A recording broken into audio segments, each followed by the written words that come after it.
अस्सलाम वालेकुम। कैसे हैं आप सब? उम्मीद करता हूँ आप सब ठीक होंगे। और इंशाल्लाह आज IG2 रिपोर्ट जो है रिस्क असेसमेंट रिपोर्ट, उसमें हम स्लिप एंड ट्रिप जो हैज़र्ड है इसके बारे में डिस्कस करेंगे कि इसको आप किस तरह लिखेंगे। ठीक है, तो सबसे पहले मैं ये कहना चाहूँगा कि ये जो स्लिप एंड ट्रिप हैज़र्ड है ये हर रिपोर्ट में लिखा जाता है, ये कॉमन है। ठीक है, ये वैसे ऐसा हैज़र्ड है ये जो कि हर साइट पे कॉमन होता है। आप किसी भी इंडस्ट्री में दुनिया में चले जाएँ वहाँ पे ये हैज़र्ड आपको कॉमनली मिलेगा। ठीक है, आगे जो मैं आपके सामने हैज़र्ड लिख रहा हूँ, ठीक है, ये जो आपके सामने हैज़र्ड आपको नज़र आ रहा है, ठीक है, मैं ऑलरेडी जो सबसे पहले वर्क इक्विपमेंट हैज़र्ड है वो पहली वीडियो में डिस्कस कर चुका हूँ। फिर उसके बाद कल मैंने वर्क एट हाइट पे डिस्कस किया था, वर्क एट हाइट हैज़र्ड आप किस तरह लिखते हैं। ठीक है, फिर स्लिप एंड ट्रिप के बारे में आज हम डिस्कस करेंगे। ठीक है, इंशाल्लाह। स्लिप एंड ट्रिप का मतलब ये होता है कि मतलब ऐसा हैज़र्ड होता है जो उसमें आप गिर सकते हैं, स्लिप हो सकते हैं, जिसमें आपको चोट लग सकती है। ये एक मेजर हैज़र्ड तो नहीं है, लेकिन ये एक माइनर हैज़र्ड जो है वो कंसिडर किया जाता है। ठीक है, इसमें ये होता है कि अगर आप स्लिप होते हैं तो आपकी जो है इवन के बोन फ्रैक्चर्स हो सकती हैं। ठीक है, कट्स हो सकते हैं, ब्रूसेस हो सकते हैं आपको। ठीक है, आपको चोट लग सकती है। ठीक है, जिसके लिए हॉस्पिटल ट्रीटमेंट जो होती है वो रिक्वायरमेंट होती है। ठीक है, तो अक्सर आप जब लाइक्लीहुड एंड सेवरिटी वाला पार्ट 3 में लिखते हैं, पार्ट 1, पार्ट 2, पार्ट 3 में, तो वहाँ पे ये ऑप्शन आपको नज़र आता है। ठीक है, और यहाँ पे लिखा हुआ है स्लिप एंड ट्रिप। ठीक है, हैज़र्ड नंबर 3 है इलेक्ट्रिकल। ये हैज़र्ड कैटेगरी है। ठीक है, slip and trip hazard category है। हैज़र्ड कौन सा है वो आपने यहाँ पे लिखना होता है। यहाँ पे आपने लंबी स्टोरी नहीं लिखनी होती। ठीक है, कि ये हैज़र्ड है, ये इंजरीज हो सकती हैं। ठीक है, electrical open trailing cables are not underground at the pedestrian pathways from store to construction site. मतलब यहाँ पे वो ये कह रहा है कि जो ट्रेलिंग केबल्स हैं, ठीक है, जो इलेक्ट्रिसिटी के लिए यूज़ की जाती हैं, ठीक है, वहाँ पे पड़ी हुई हैं, रास्ते में पड़ी हुई हैं, जहाँ पे लोग गुजरते हैं, जहाँ पे वर्कर्स जो है जिनका डेली काम होता है, वहाँ पे सम टाइम व्हीकल्स वगैरह भी गुजर सकती हैं। ज़ाहिर सी बात है, पेडेस्ट्रियंस का मतलब वो होता है जहाँ पे आम वर्कर्स या जहाँ पे पब्लिक के जो या कस्टमर आते हैं, ठीक है, वो वहाँ से गुजर रहे होते हैं। ये जो है पेडेस्ट्रियंस में ये केबल्स हैं पड़ी हुई हैं। ठीक है, तो ये मतलब वहाँ पे कौन से एरिया में पड़ी हुई हैं, from store to construction site, मतलब कि जहाँ पे चीज़ें स्टोर हैं उस स्टोर से और कंस्ट्रक्शन साइट के दरमियान ये ट्रेलिंग केबल्स पड़ी हुई हैं। तो ये आपको हैज़र्ड का पता चल गया होगा कि हैज़र्ड कौन सा है। ठीक है, अब इस हैज़र्ड को कोई भी कॉपी ना कीजिएगा, अपनी रिपोर्ट में कॉपी करेंगे या घुमा फिरा के लिखेंगे। आप जैसे कई स्टूडेंट्स हैं जो फिर इसको घुमा फिरा के जो लिखेंगे पैराफ्रेज करके, तो फिर वो प्लाइज में ही आता है। ठीक है, इसमें आगे जो सेकंड ब्लॉक है, ये वाला सेकंड ब्लॉक, ठीक है, सेकंड ब्लॉक में निबोश ये पूछता है who might be harmed and how, कौन कौन ज़ख्मी हो सकता है। Who might be harmed and how, कैसे वो ज़ख्मी हो सकता है, कौन और कैसे हो सकता है। द स्टोर कीपर, जाहिर सी बात है ये स्टोर कीपर का वहाँ पे डिस्कस किया गया। स्टोर कीपर जो है from store to construction site. The store keeper, site engineers, departmental supervisors, loading unloading labour and technician. जाहिर सी बात है स्टोर है, वहाँ पे कंस्ट्रक्शन साइट से रिलेटेड जो मटेरियल पड़ा होता है उसको लोड और अनलोड किया जाता है। ये मखसूस पर्सनस हैं, ठीक है, जो उस हैज़र्ड से इफ़ेक्ट हो सकते हैं। ठीक है, कैसे हो सकते हैं वो आगे लिखा हुआ है।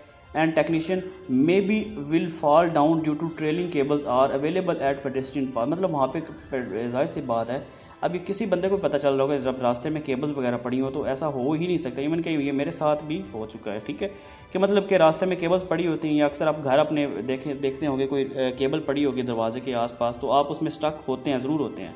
ठीक है, इसमें बड़े बड़े मिस्टेक कर जाते हैं। ठीक है, तो ये कॉमनली हैज़र्ड होता है। ठीक है, लेकिन ये बाद में नुकसानदेह भी हो सकता है। ठीक है, ये किस तरह ज़ख्मी हो सकते हैं, वहाँ पे ट्रेलिंग केबल्स वहाँ पे रास्ते में पड़ी हुई हैं स्टोर टू कंस्ट्रक्शन साइट। जैसे वो वहाँ से गुजरेंगे as a result they face, जैसे वहाँ ज़ाहिर से बात है वो ट्रिप होंगे। ठीक है, स्लिप, आप यहाँ पे स्लिप सिर्फ लिख सकते हैं, स्लिप हैज़र्ड लिख सकते हैं, ट्रिप हैज़र्ड लिख सकते हैं। तो वो क्या हो सकते हैं, वो कौन कौन सी इंजरीज उनको आ सकती हैं। As a result they may face musculoskeletal injuries, मतलब मस्कुलेटल ये जो बैक की इंजरीज़ होती हैं, ठीक है, ये जिसमें आपके पट्टे वगैरह शामिल होते हैं। ठीक है, कट्स हो सकते हैं, ब्रोसिस हो सकते हैं, फ्रैक्चर जाहिर से बात हो सकते हैं, डिसलोकेशंस हो सकती हैं बोन्स। ठीक है, but more serious injuries can also भी हैपन, मतलब ये इंजरीज आ सकती हैं। यहाँ से तो आपको इतना पता चल गया होगा। अब नेक्स्ट ब्लॉक में निबोश पूछता है what are you already doing. इस कंपनी ने ऑलरेडी क्या इंतज़ामात किए हुए थे, कंट्रोल मेजर्स प्रोवाइड किए हुए थे वर्कर्स की सेफ्टी के लिए। तो पहला आप यहाँ पे कुछ भी लिख सकते हैं एग्जीक्यूशन कंट्रोल में, सिंपल आप सादे लिख दें कि वहाँ पे टूल बॉक्स स्टॉक दी गई है। वहाँ पे स्लिप एंड ट्रिप से रिलेटेड जो है वो साइन बोर्ड्स वगैरह वहाँ पे ऑलरेडी शो या डिस्प्ले किए गए हैं। मैंने लिखा है safety sign boards for trip hazard, मतलब पेस्ट किए गए। The worker use PP slip, मतलब वहाँ पे जो वर्कर्स हैं वो स्लिप रेजिस्टेंट शूज़ भी यूज़ करते हैं, ठीक है। ये एक सिंपल सा सादा सा हैज़र्ड है, इसलिए इसमें सिर्फ मैंने 5 आगे कंट्रोल लिखे हैं। नेक्स्ट ब्लॉक आता है what further controls action required, मतलब मज़ीद क्या कंट्रोल आप यहाँ पे इस हैज़र्ड को ख़त्म करने के लिए या जो है वो अवॉइड करने के लिए क्या कंट्रोल्स प्रोवाइड करेंगे। आप अपनी मर्ज़ी से भी लिख सकते हैं, ठीक है। Provide temporarily other pedestrian pathways, मतलब कि वर्कर्स को वो रास्ता हटा के जब तक वो केबल्स को किसी ठिकाने नहीं लगाया जाता, आप उनको टेम्परेली कोई और जो है वो दरवाज़ा या कोई ऐसा पेडेस्ट्रियन प्रोवाइड कर दें जहाँ से वो अपना काम कर सकें, ठीक है। इसके लिए कितना टाइम दिया गया है, time scale for further action के लिए 3 डेज़। ज़ाहिर सी बात है चीज़ें अरेंज करनी होती हैं, अचानक से इतनी बड़ा प्रोजेक्ट होता है कंपनी का, अचानक से एक ही दिन में ये सारी चीज़ें नहीं होती, तो 3 दिन मैक्सिमम टाइम है, ठीक है। कौन रिस्पॉन्सिबल है, साइट मैनेजर, जो मैनेजर है ज़ाहिर सी बात है उसकी बड़ी रिस्पॉन्सिबिलिटीज़ होती हैं। नंबर 2 पे कंट्रोल है underground the open trailing cables, मतलब जो ट्रेलिंग केबल्स हैं उनको अंडरग्राउंड कर दें, ज़मीन के नीचे कर दें। ऐसे अक्सर आपने देखा होगा कि बड़े बड़े शहरों में या बड़े बड़े कंट्रीज़ में जो केबल्स होती हैं वो अंडरग्राउंड होती हैं, ठीक है। और यहाँ पे तो आपको पता है पाकिस्तान और इंडिया, यहाँ पे इस तरह का सिस्टम नहीं है, लेकिन अब जो मॉडर्न टाउन्स हैं वगैरह वहाँ पे ये सिस्टम इंस्टॉल होता है, ठीक है। मतलब ऐसी केबल्स आप अंडरग्राउंड कर दें। 1 वीक का टाइम दिया गया, ठीक है, 1 हफ्ते का, क्योंकि ये पूरी साइट के लिए नहीं, इस तरह स्टोर टू कंस्ट्रक्शन साइट के लिए, इसलिए वहाँ पे थोड़ा सा कम टाइम स्केल दिया गया, ठीक है। 1 वीक का टाइम दिया गया। इलेक्ट्रिकल इंजीनियर इसके लिए रिस्पॉन्सिबल है, जाहिर सी बात है उनका काम होता है। Provide safety training workers for trip hazard, मतलब ट्रेनिंग भी आप उनको दे सकते हैं, ठीक है। ट्रेनिंग की जगह आप यहाँ पे ये भी लिख सकते हैं कि जो हैज़र्ड है इसको कंट्रोल करने के लिए, ठीक है, वहाँ पे आप जो है टूल बॉक्स टॉक भी दे सकते हैं डेली बेसिस पे, या उनको जो है आप एक वीडियो लेक्चर दे सकते हैं, ठीक है, स्टूडेंट्स मतलब वहाँ पे जो वर्कर्स होते हैं, ठीक है। ट्रेनिंग आप उनको दे सकते हैं। 2 दिन का टाइम दिया क्योंकि ये छोटा सा हैज़र्ड है, ठीक है, इसलिए HSE ऑफिसर जाहिर सी बात है, HSE मैनेजर होता है, उसकी रिस्पॉन्सिबिलिटी होती है। Make sure the inspection and maintenance of electrical cables layout as per schedule, मतलब यहाँ पे चौथा कंट्रोल ये है कि जो केबल्स होती हैं उनको साथ साथ ये भी चेक करें कि वो उनकी इंस्पेक्शन, उनकी मेंटेनेंस को कोई तार वगैरह कोई ऐसी तो, ये जो नेक्ड है, जो ऐसी नंगी तार होती हैं जिससे मतलब कोई ये ना हो कि कोई वर्कर ऊपर पाँव अपना रखे और उसकी डेथ हो जाए, उसको शॉक लग सकता है, ये चीज़ भी आप उसमें ऐड करते हैं, ठीक है। कितना टाइम स्केल दिया गया यहाँ पे 2 वीक का, ठीक है, मतलब इंस्पेक्शन के लिए प्रॉपर एक टाइम रिक्वायर्ड होता है, तो 2 हफ्ते का टाइम दिया गया है। इलेक्ट्रिकल सुपरवाइजर इसका जिम्मेदार है, ठीक है।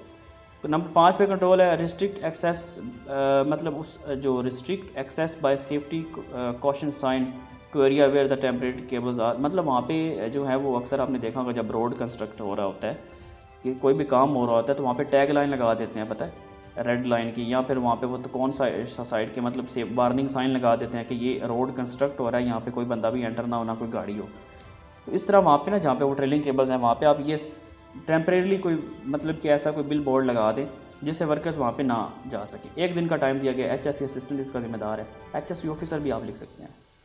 तो ये थी मतलब कि आज स्लिप एंड ट्रिप एक सिंपली एक कॉमन सा हैज़र्ड होता है जिसको जो मैंने आपके सामने डिस्कस किया है। बाकी आप में से कोई भी स्टूडेंट है जिसका कोई भी इंडस्ट्री हो, पेट्रोलियम है, ऑयल एंड गैस सेक्टर है, कोई भी रिपोर्ट में किसी तरह की हेल्प चाहिए हो, गारंटी के साथ, ये नहीं कि मतलब आपकी रिपोर्ट बाद में रेफ़र हो जाएगी।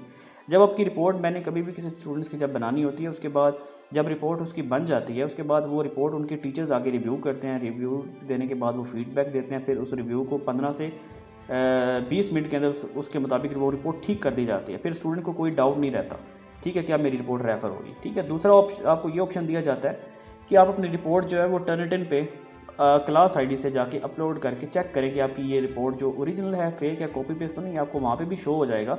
अब पूरे पाकिस्तान में या इंटरनेशनल लेवल पे भी बहुत ही कोई गिने चुने आदमी होते हैं या 1-2 जो वाकई ये सर्विस प्रोवाइड कर रहे होते हैं। मोस्टली आपको ये नहीं कहते कि आप अपनी रिपोर्ट चेक करवाएं, वो करवाएं, क्योंकि उनको पता होता है रिपोर्ट IG2 रिस्क असेसमेंट में रिपोर्ट बनाना इतना आसान काम नहीं है, ठीक है। और जो मॉडिफाइड या जो कॉपी पेस्ट रिपोर्ट होती है उनका नुकसान ये होता है कि आप बाद में बैन हो सकते हैं। तो इस चीज़ से बचने के लिए हमेशा जो है आप ऐसी या आप रिपोर्ट खुद बनाएं, ठीक है, अगर बनवानी हो तो फिर किसी सर्टिफाइड बंदे से आप बनवाते हैं, ठीक है।